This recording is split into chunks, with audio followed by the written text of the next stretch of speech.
아멘. 오늘 우리에게 주시는 말씀 요한복음 8장 37절로 47절까지 말씀입니다. 요한복음 8장 37절로 47절까지 말씀 같이 한 목소리로 읽겠습니다. 나도 너희가 아브라함의 자손인 줄 아노라. 그러나 내 말이 너희 안에 있을 곳이 없으므로 나를 죽이려 하는도다. 나는 내 아버지에게서 본 것을 말하고 너희는 너희 아비에게서 들은 것을 행하느니라. 대답하여 이르되 우리 아버지는 아브라함이라 하니 예수께서 이르시되 너희가 아브라함의 자손이면 아브라함이 행한 일들을 할 것이거늘 지금 하나님께 들은 진리를 너희에게 말한 사람인 나를 죽이려 하는도다. 아브라함은 이렇게 하지 아니하였느니라. 너희는 너희 아비가 행한 일들을 하는도다. 대답하되 우리가 음란한 데서 나지 아니하였고 아버지는 한 분뿐이시니 곧 하나님이시로다.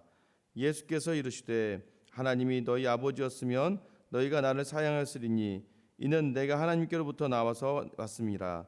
나는 스스로 온 것이 아니요 아버지께서 나를 보내신 것이니라. 어찌하여 내 말을 깨닫지 못하느냐. 이는 내 말을 들을 줄을 알지 못함이로다. 너희는 너희 아비 마귀에게서 났으니 너희 아비의 욕심대로 너희도 행하고자 하느니라.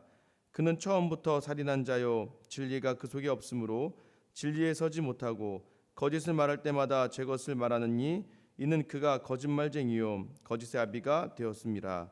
내가 진리를 말함으로 너희가 나를 믿지 아니하는도다. 너희 중에 누가 나를 죄로 책잡겠느냐. 내가 진리를 말하는데도 어찌하여 나를 믿지 아니하느냐. 하나님께 속한 자는 하나님의 말씀을 듣나니 너희가 듣지 아니함은 하나님께 속하지 아니하였음이로다. 아멘. 저희 이제 아이 4명 중에 우리 첫째 아이가 9살이 되던 해였습니다. 이제 9살 되던 해에 이제 평소와 같이 이제 이 아이들이 좀 무엇을 잘못하고 하면 제가 좀 이렇게 혼내기도 하지 않습니까? 혼내다 보면 이렇게 엉덩이도 이렇게 한 대 때릴 수도 있고 이렇게 윽박지르면서 할 수도 있는데 9살 되던 딸 아이를 이렇게 혼내려고 딱 손을 드는 순간 우리 9살짜리 이 아이가 정색을 하면서 저를 딱 바라보면서 아빠 때리지 마 그러는 거예요. 그 순간 갑자기 깜짝 놀랐습니다. 그러고 나서 갑자기 아빠 이제 말로 해. 9살짜리가 저에게 이렇게 딱 눈을 마주치고 진지하게 아빠 이제 때리지 마요. 이제 말로 하세요. 라는 이 말이요. 아직도 저한테는 굉장히 충격적이었습니다. 아마 이제 4명이 동생들 넷이나 있고 첫째 아이다 보니까 조금 다른 유독 그 또래 아이들보다는 좀 이제 좀 컸죠. 그래 좀 생각도 있고 또 항상 이 아이가 무언가 잘못해서 혼난 적은 거의 없습니다.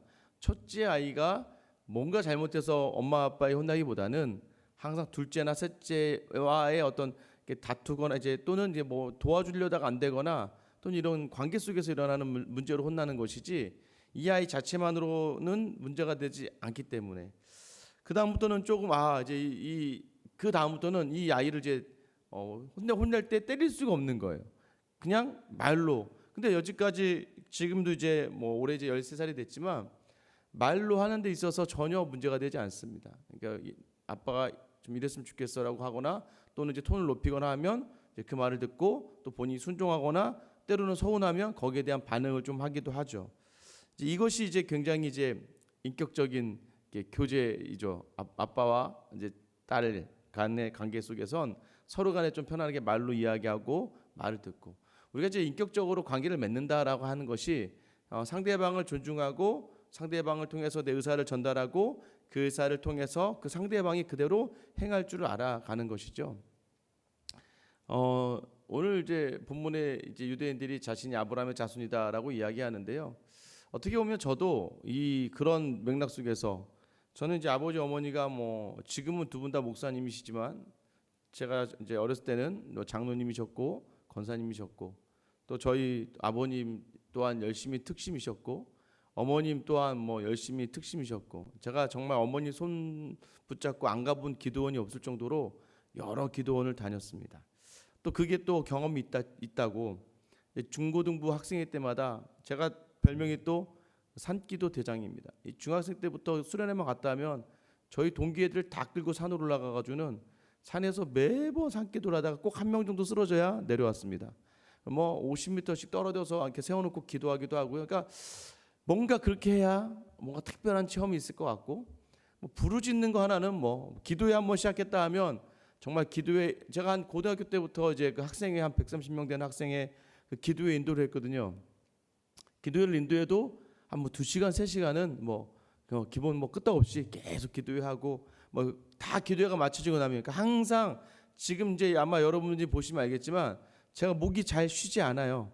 아마 교회 와서 지금 3개월 정도 동안 거의 매일 설교하고 아무리 찬양을 하고 기도를 해도 제가 목이 잘 쉬지 않는 이유는, 이제 가끔 이제 성악하는 친구들이 그러더라고요. 아마 네가 그 중고등학교 때 하도 소리를 많이 질러가지고는 이 목의 성대가 강성이 된 것 같다. 그래서 목이 잘 안 쉬는 것 같다라고 하더라고요. 그 정도로 열심히 특심이었죠. 찬양 인도부터 시작해서 기도회하고 매번 좀 무슨 일이 있으면 기도한다는 게 막 소리를 지르고 막 뭔가를 막 하나님께 계속 간구하는 좀 그런 부분들이 저에게 있었죠.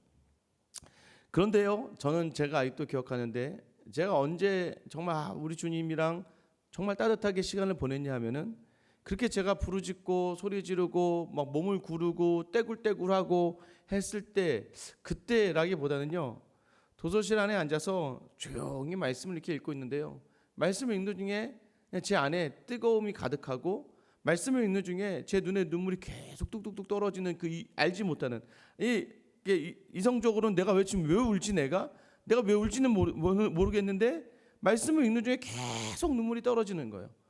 그러고 나서 그 뒤로부터는 내가 열심히 조금, 그러니까 어떻게 보면 다른 분들 볼 때는 제가 믿음이 좀 차가워졌다고 느낄 수도 있습니다.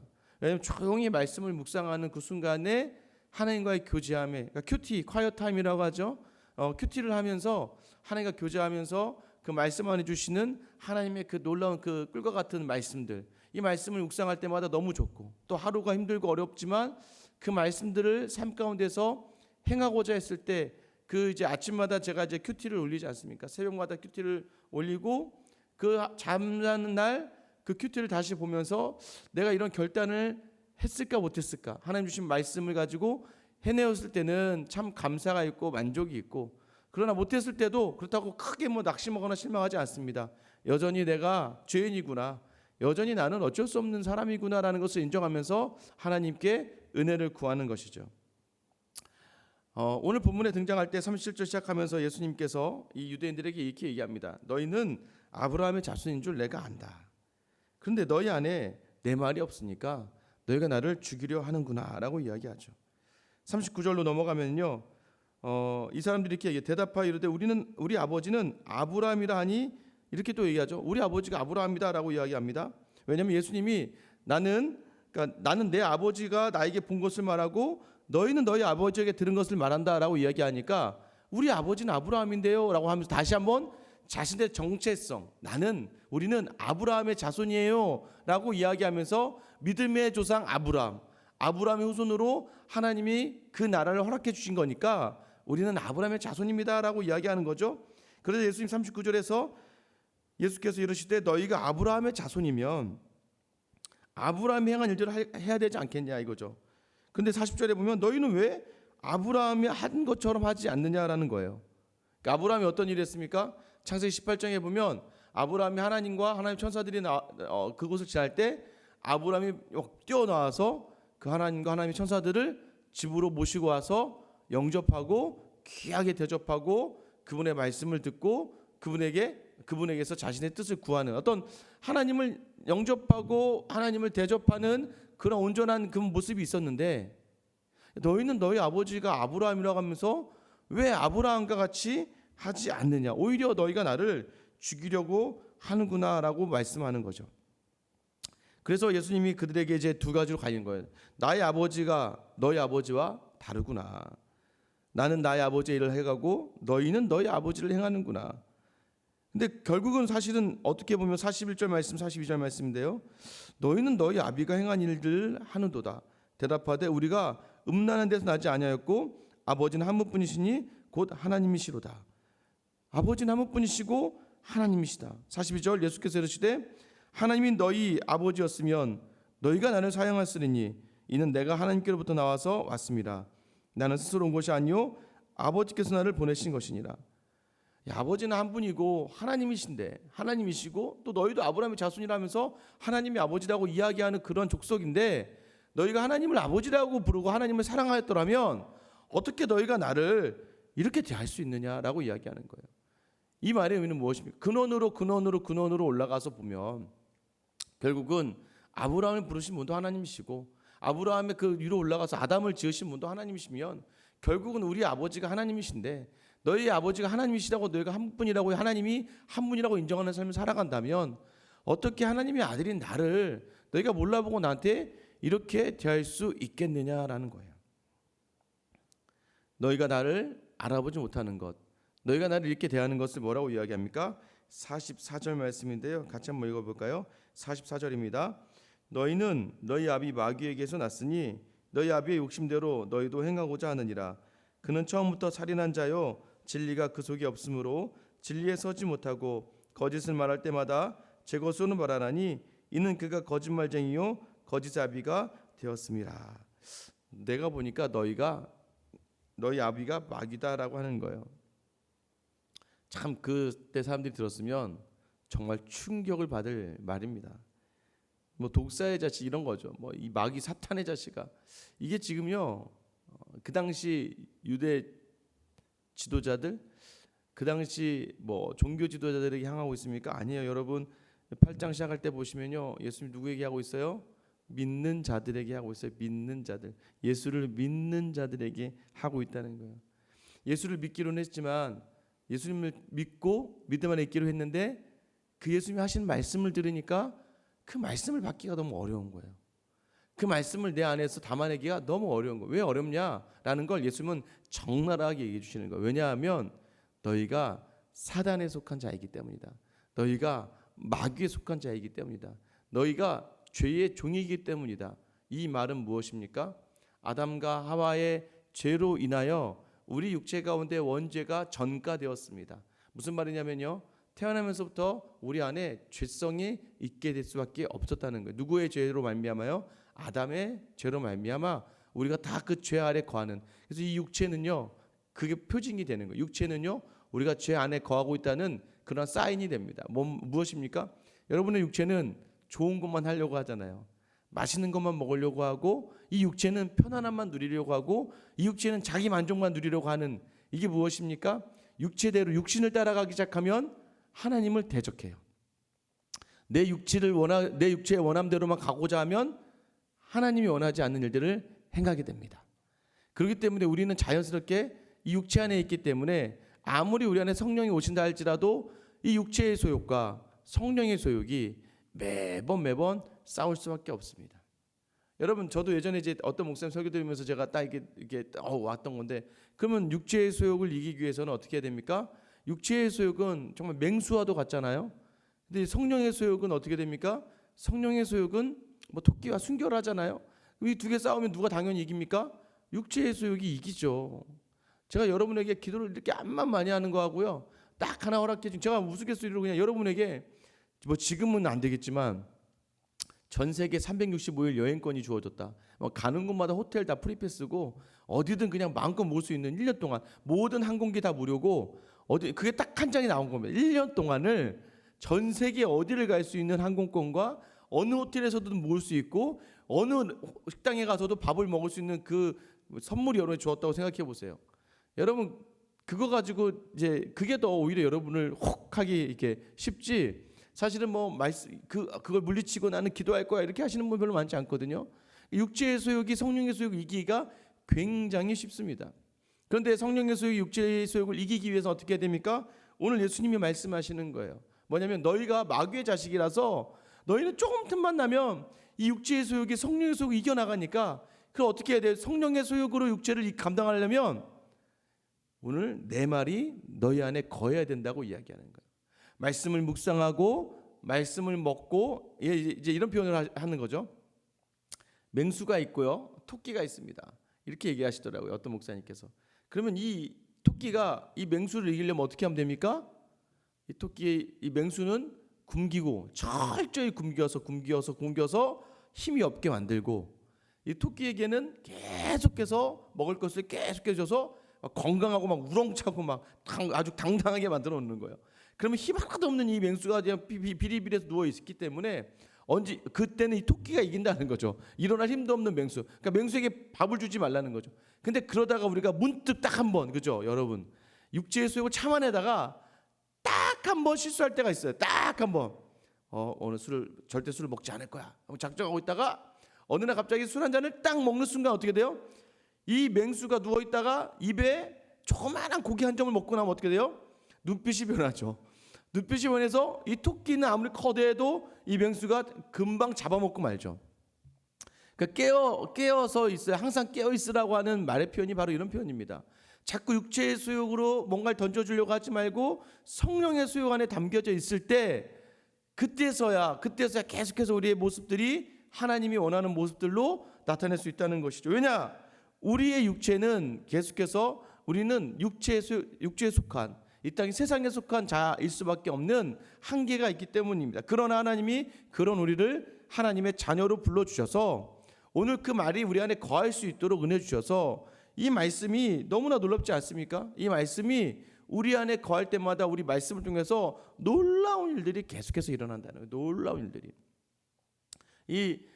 이번 이제 코로나 한 주간의 시간을 보내면서도 이제 많은 묵상들이 일어나잖아요. 이제 교회가 이제 뭐 3월 말까지는 계속 쉬고 4월 첫 주부터 이제 예배를 드릴 수밖에 없는 상황으로 치달았습니다. 이제 뭐 예배 드리면 이제 뭐 다 뭐 우리 그러니까 제가 예배 드려서 문제가 아니라 교회 성도님들이 이제 문제가 되죠. 그러니까 저희 아내만 해도 직장에 딱 갔는데요. 교회 하면 막 눈에 막 쌍심지를 켜고 막 교회 다니는 사람들한테 뭐 물어보는데 너 어제 교회 갔어 안 갔어 막 이런 식으로 막 거의 뭐 신천지와 거의 동급 취급을 받고 있는 상황이 되어버리고 났습니다. 예배를 안 드리잖아요. 예배를 안 드리면서 이렇게 가만히 가면 이렇게 있는데요. 그러면 이제 저희는 이제 교회 운영에 대한 사실 뭐 우리 교회가 그렇게 아직 교회가 규모가 있고 막 몇 달을 버텨낼 수 있는 그런 재정 상태들은 아니잖아요. 그런데요, 하나님이 주시는 마음은 말씀을 묵상하면서 주시는 것은 우리가 인간적인 생각을 가지며 여러 개를 할 수 있겠죠.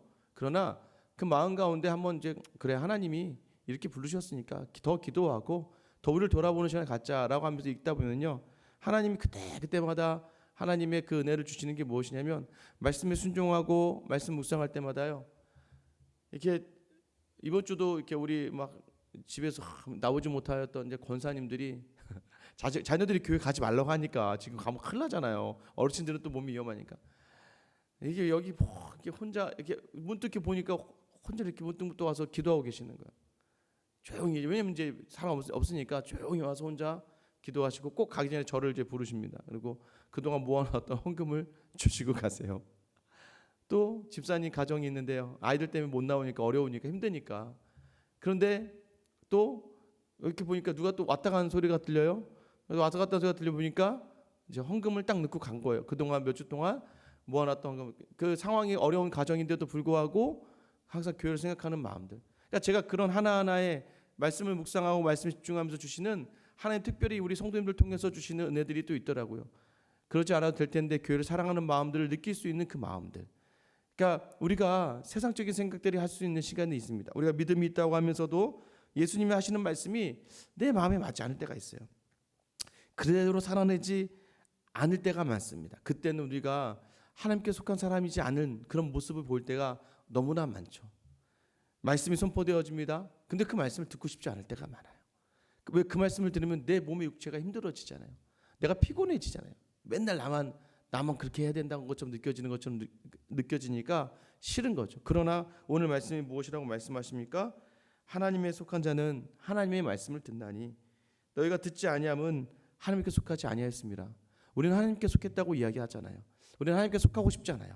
그때마다 어떻게 했습니까? 우리가 성경을 많이 읽고요, 기도를 많이 하고요, 또 열심히 봉사하는 그 외형적인 모습이 중요한 것이 아닙니다. 오늘 내게 주신 그 말씀을 내가 두렵고 떨리는 마음으로 내 마음에 받아서 순종할 그 결단을 하고 있는가? 그리고 그 말씀대로 내가 한번 살아보려고 애쓰고 있는가? 저는 확신합니다. 수많은 사람들이 저에게 와서 상담을 하고 또 조언을 구하고 또 여러 가지 목회적인 부분에서 저희 도움을 받죠. 근데 저는 확실해요. 제가 말씀으로 선포되는 말씀대로 행했던 사람들에게 주신 복들은 확실하게 있습니다. 무엇입니까?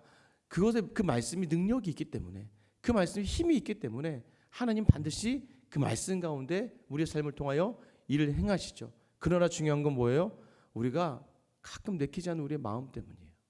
그래서 여러분 오늘 이 시간, 이 아침을 시작하면서, 오늘 하루를 시작하면서요, 여러분의 마음 가운데 오늘 나는 교회 나오는 것만으로 만족해하고 예배 드리잖아, 헌금하잖아, 이렇게 섬기잖아로 만족하는 것이 아니라 오늘 드려지는 나에게 다가오는 그 말씀 앞에서 겸손하고 두렵고 떨리는 마음으로 순종하며 살기로 작정하며 하나님께 속한 자의 삶을 살아낼 수 있는 그 하루가 될 수 있기를 예수님의 이름으로 축원합니다. 이 시간 같이 한번 기도할게요. 이 시간 기도할 때요, 하나님, 내가 하나님께 구하는, 내가 하나님께만 소리 지르는 것들로 다 맞춰지는 신앙이 아니라 하나님이 내게 주시는 그 음성을 내 귀에 듣고 내 마음에 담아서 순종할 수 있는 은혜를 주시옵소서.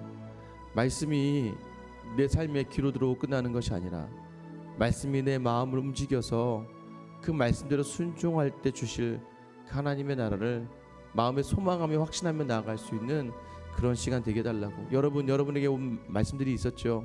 그럼에도 불구하고 우리 육체의 소욕으로 말미암아 우리가 누리고자 했던 것들 있지 않습니까? 오늘 시간 기도하실 때 하나님, 내 생각과 내 욕심을 내려놓고 하나님이 원하시는 그 말씀 안에 거하는 오늘 하루가 되게 하여 주셔서 하나님이 원하는, 예수님이 인정하는, 하나님이 기뻐하신 하루가 되게 해달라고 여러분 기도해 주시고요. 우리 생수강교회가 하나님의 말씀에만 순종하며 하나님 말씀을 통해 이끌려지는 귀한 공동체가 되게 해달라고 여러분 기도해 주시고요. 또한 이제 내일도 예배가 영상을 찍고 각 가정에서 영상 예배로 드려집니다. 다들 그러시더라고요. 하다 보면, 앉아있다 보면 눕고 싶고, 누워있다 보면 더 이불 덮고 싶고. 그러니까 뭐냐면 예배를 드리면서도요, 육체의 소욕이 성령의 소욕을 이겨낼 수밖에 없는 거예요. 그러나 그 가운데 성령이 임재하셔서 각 가정의 예배를 통하여 가정이 살아나는 은혜를 달라고 여러분 기도해 주시고요. 이제 코로나 사태가 조금씩 진정기에 가지만 여전히 두렵고 떨리는 가운데 있습니다. 하루빨리 이 나라가 온전하게 평상시로 돌아가고 한국교회가 이전과 같이 뜨겁게 예배할 수 있는, 이전보다 더 뜨겁게 예배할 수 있는 은혜를 이 나라에 달라고 우리 시간 나와 교회와 나라를 위하여 우리 주님 이름 한번 부르며 기도하며 나아가겠습니다. 주여.